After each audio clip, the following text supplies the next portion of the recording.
A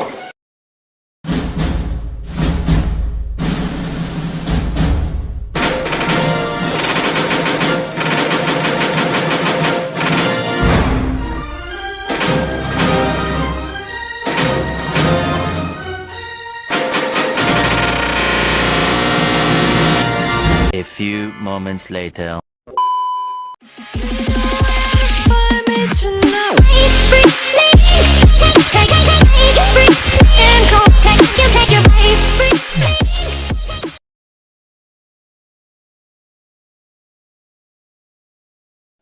Assalamualaikum warahmatullahi wabarakatuh.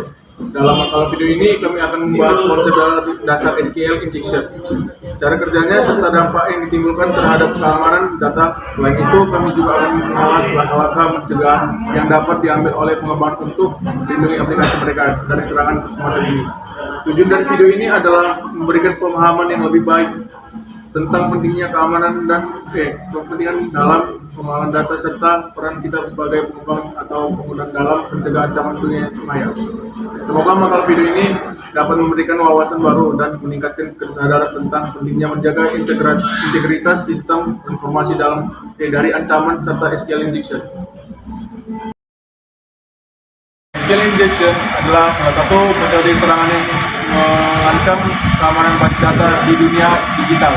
Dengan memanfaatkan celah keamanan dalam input data, para penyerang dapat menjelaskan perintah SQL berbahaya dalam query database, membuka potensi risiko kebocoran data dan menyalahgunakan sistem.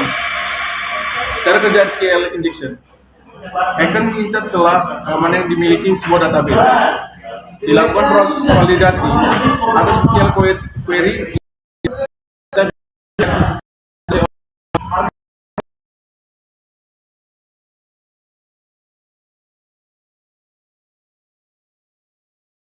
Baik, di sini saya akan menjelaskan tentang ancaman SQL injection. Yang pertama yaitu bypass autentikasi. Penyerang dapat melewati mekanisme login aplikasi. Yang kedua yaitu pencurian data sensitif. Penyerang dapat membaca informasi rahasia dalam database seperti nama pengguna, kata sandi, nomor kartu kredit, atau informasi pribadi lainnya. Yang ketiga yaitu pengembalian server. Penyerang dapat memanfaatkan SQL injection untuk mendapatkan akses administratif ke server. Yang keempat yaitu penyebaran malware. Penyerang dapat menyisipkan tautan berbahaya dalam data yang ditampilkan kepada pengguna. Baik, selanjutnya saya akan menjelaskan tentang teknik mengatasi SQL injection. Yang pertama yaitu gunakan parameter statements. Teknik ini seperti membuat jebakan untuk hacker dengan parameter data yang dimasukkan oleh user akan dipisahkan dari query SQL, sehingga hacker nggak bisa menyisipkan kode berbahaya. Yang kedua yaitu validasi input user. Teknik ini seperti menyaring data yang dimasukkan oleh user. Pastikan data yang dimasukkan sesuai dengan format yang diizinkan, sehingga nggak ada celah bagi hacker untuk menyisipkan kode berbahaya.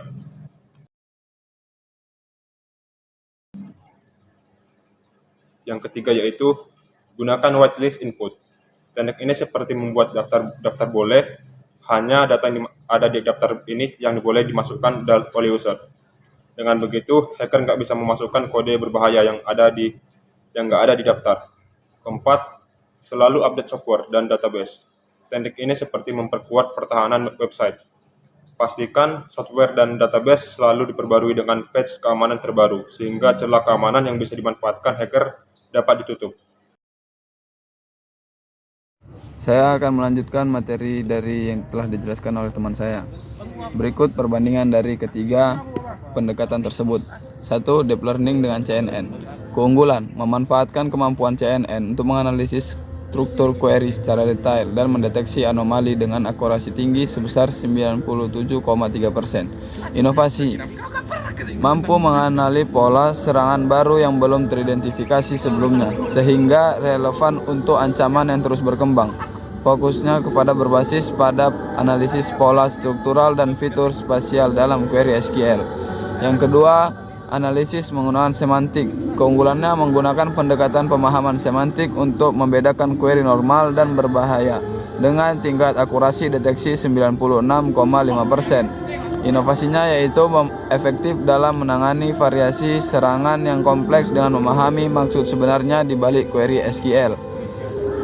Fokus menekankan pemahaman konteks dan niat dari query, bukan hanya pola atau struktur. Dan yang ketiga, menggunakan algoritma evolusi. Keunggulannya mampu mengembangkan strategi pertahanan adaptif secara berkelanjutan dengan keberhasilan mencapai 96,5% dalam menghadapi teknik serangan yang berbeda. Inovasinya yaitu pendekatan dinamis untuk menghadapi serangan baru dengan strategi yang terus diperbarui. Fokusnya adaptasi jangka panjang terhadap teknik serangan yang terus berubah. Kesimpulannya yaitu pendekatan deep learning CNN unggul dalam akurasi dan kemampuan mengenali pola baru, namun terbatas pada analisis struktur query. Analisis semantik lebih fokus pada pemahaman maksud query ideal untuk menangani variasi serangan kompleks.